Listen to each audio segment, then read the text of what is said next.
Alright, ladies and gentlemen, I'm here to talk to you today about another Tromaville release, Poultrygeist, Night of the Chicken Dead, released in 2006. Now, before you call me a Tromaville fanboy, because this is another Troma production, just remember that I did not like Space Zombie Bingo, which is a Tromaville release. It was not made by Tromaville, but I believe it was released by them. So I am not in love with Tromaville in any way, shape, or form. But Poultrygeist, Night of the Chicken Dead, is one of those movies you really... I mean, once you know of its existence, you want to see it just to know how... Is it really a movie? How can this be a thing? And it is indeed a thing. It is a poorly filmed movie in that it did not have the expensive red cameras or any of the digital photography of the time. You know, it's a low-quality footage film. It's a B movie. But this does not disqualify it as a good movie. And Poultrygeist, Night of the Chicken Dead, is a number of movies brought together. One of them is, of course, Oh, what is this thing on my nose? Yes, I was holding a cat earlier, and it is just... I don't know, maybe it's Fred here. But, oh, it's back. I'm going to grow a beak in a few minutes. Anyway, Poultrygeist is a number of different horror movies sort of strung together. One of them being Night of the Living Dead, another being Poultrygeist, and there is a fast food element. What has happened is that there is a Tromanche, I think, or Tromaho tribe of Native Americans who had a burial ground that looks very, very Christian in Tromaville. And it was bulldozed to build a Colonel Cluck there, a chicken restaurant. So our hero, played by Jason Yachani, named Arby, and his girlfriend Wendy, have broken up, and he's decided to go work at this chicken restaurant because she is protesting the chicken restaurant because her new lesbian girlfriend has decided it's a bad restaurant.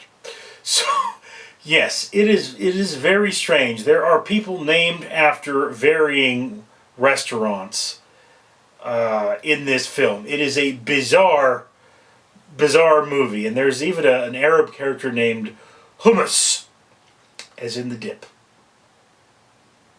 So strange. And to put it mildly, this movie is a step away from being a chicken-themed Saw set in a Colonel Sanders restaurant with boobs. There is a lot of nudity in this film, in fact. You see the girlfriend naked, you see the girlfriend's lesbian lover naked, you see her even in a kinky, weird fetish outfit at some point. There is a dance number with lots and lots of topless women. There is a point where topless women's boobs hypnotize a zombie.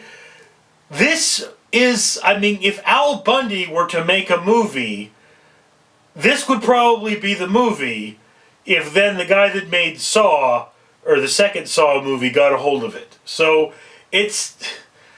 I mean, it is very close to torture porn. It is a bizarre torture porn film with boobs.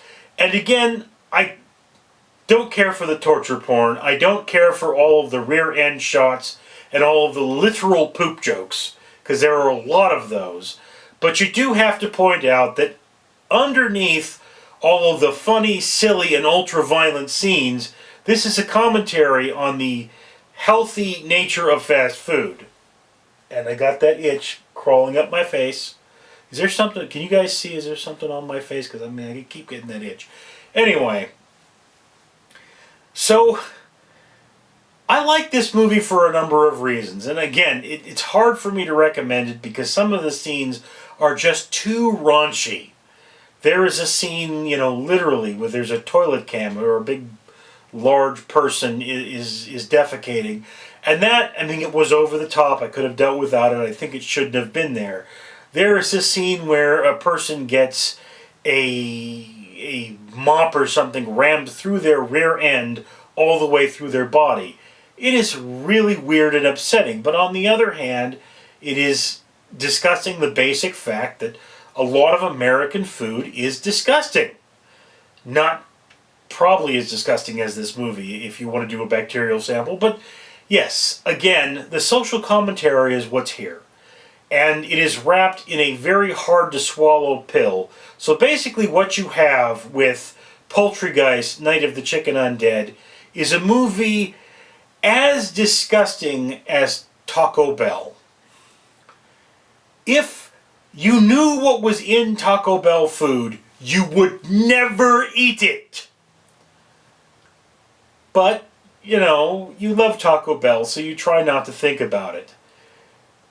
That's kind of like this film in that if I went and described to you all of the raunchy, disgusting, defecation-based things, you would never watch this movie. But, you know, you watch it for all of the other stuff. So, just be warned if you're going to see this film. I mean, again, it takes a certain kind of person to like this movie. I have to admit there were points when I intentionally looked away from the screen because it was just that gross. But, you know, hey, if you're an adult, you really enjoy nudity, and you want to see a commentary on the fast food industry, this is the film for you. Just watch out for the poop jokes, because, man, they are nasty. Anyway, that's my opinion. I'd love to hear yours. Down in the comments below, I am Richard Leland Neal.